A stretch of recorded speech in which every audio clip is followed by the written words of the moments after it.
Hola, ¿qué tal? Es un gusto volver a encontrarnos en estas reflexiones últimamente que hemos tenido con respecto al tema de la Cuaresma, que comenzamos desde el miércoles 17 de febrero, en el cual se celebró el miércoles de ceniza, en donde hemos venido reflexionando sobre diversos temas, ¿verdad? Bíblicos, doctrinales, que tienen que ver directamente con estos acontecimientos y todos 100% soportados por la palabra de Dios.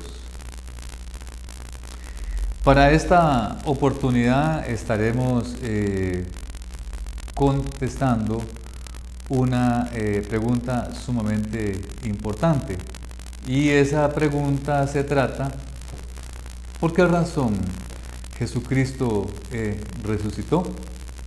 Bueno, veremos algunas 3 razones en las cuales se dio ese evento tan extraordinario en la vida de Cristo Jesús para beneficio de cada uno de nosotros. Y es que, hermana y hermano y amigo, si la cruz es el símbolo central del cristianismo, entonces la resurrección es la proclamación central que tiene como tema fundamental la Iglesia del Señor. Y es que Pablo, el apóstol de los gentiles, dice que si Cristo no ha sido resucitado, si no ha resucitado, entonces estamos aún en nuestros pecados. Nuestra predicación es inútil y nuestra esperanza es en vano. Haciendo un rápido recorrido por los sermones que encontramos en las cartas pastorales, se concentran, sí, en el poder de la resurrección como la base fundamental sobre la cual el Evangelio puede ser correctamente proclamado al mundo. Y es que, hermano y hermana, el tema de la resurrección es un tema sumamente extraordinario. Es un tema en el cual, como Iglesia del Señor, tenemos que estarlo proclamando. Y ahorita vamos a estar viendo un poquito el porqué de estar proclamando el tema en sí. Y es que la respuesta a la pregunta de por qué Jesucristo resucitó de entre los muertos tiene, al menos entre otras, 3 razones sumamente importantes. Por ejemplo, la reivindicación de Dios, el Padre, de que Jesús, el Hijo, fue ciertamente victorioso sobre el pecado, sobre la muerte y sobre el infierno.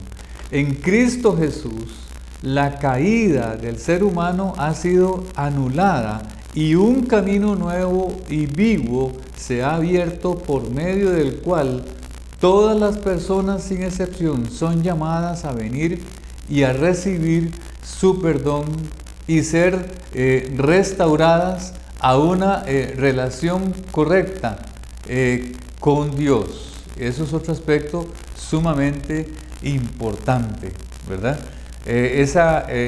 La predicación de la resurrección es el tema central en las cartas pastorales, y es uno de los temas en los cuales Cristo Jesús, cuando habla de su muerte, habla también de su resurrección.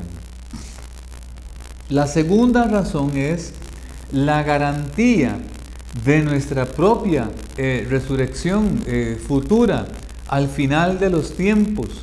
La resurrección de Jesús es vista por los cristianos primitivos como las primicias de la resurrección general de todos nosotros al final de todos los tiempos, ¿verdad? Por cuanto Cristo resucitó una vez, así sabemos que el mismo Dios que resucitó a Jesús de los muertos puede resucitar nuestros cuerpos mortales. Y esa es una esperanza sumamente extraordinaria para nosotros hoy día y siempre, hermanos. Sí, sea que vivamos o sea que muramos, somos del Señor. Y algo muy importante es que el Señor, dice la palabra, con voz de mando, dice allá en Tesalonicenses, es algo importante. Los muertos en Cristo, dice la palabra, resucitarán primero.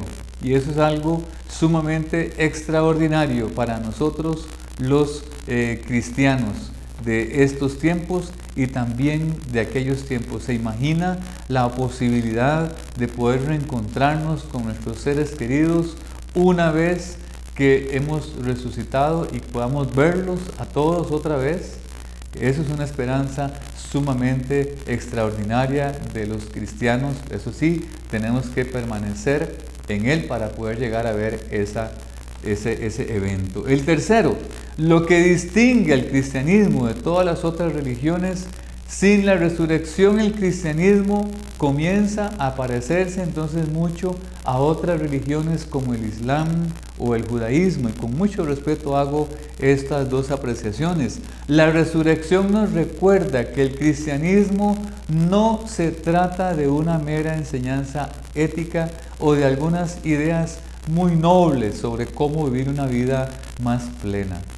El cristianismo, mi hermano y mi hermana, está arraigado en un acto histórico muy específico.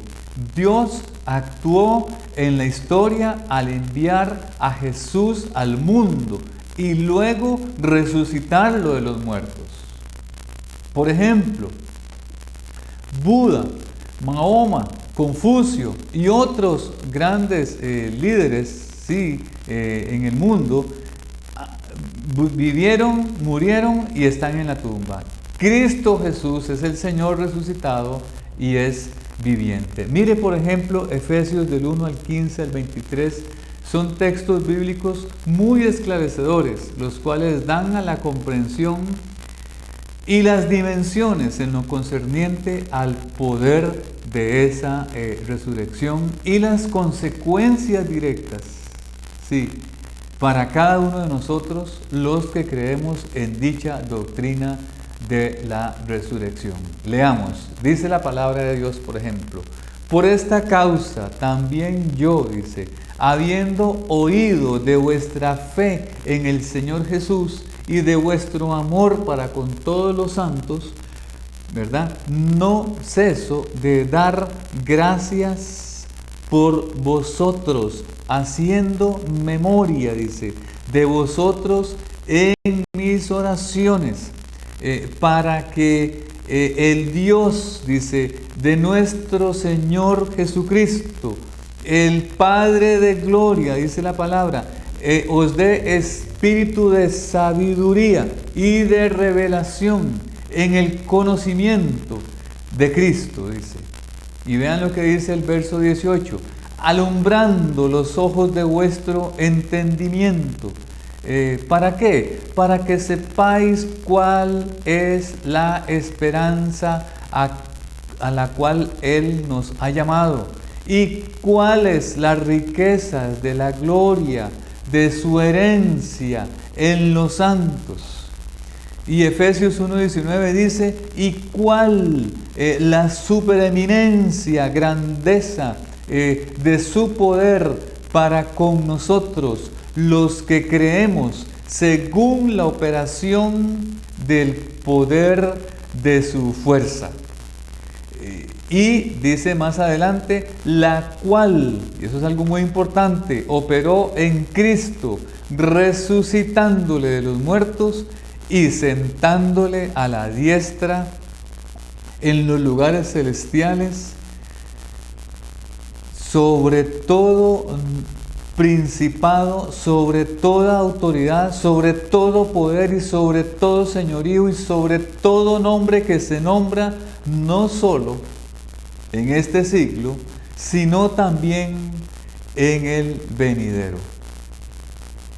Y para terminar dice: y sometió todas las cosas bajo sus pies y lo dio por cabeza sobre todas las cosas. ¿A quiénes? A nosotros, a la iglesia, la cual, ¿qué es? Somos su cuerpo, la plenitud de aquel que todo lo llena en todo. Estas reflexiones, hermanos, entonces nos ayudan a entender un poco más el misterio de la resurrección. No obstante, hermanos, como cristianos, este evento, al creerlo, se debe hacer patente en cada uno de nosotros. Por ejemplo, hay que entender y preguntarnos cuáles serían las implicaciones éticas de la resurrección de Cristo para el cristiano de ayer, para el cristiano de hoy y para el cristiano de siempre. Para nuestro próximo encuentro les estaremos compartiendo esa respuesta. Que Dios bendiga su vida durante este día. Dios le bendiga y le guarde.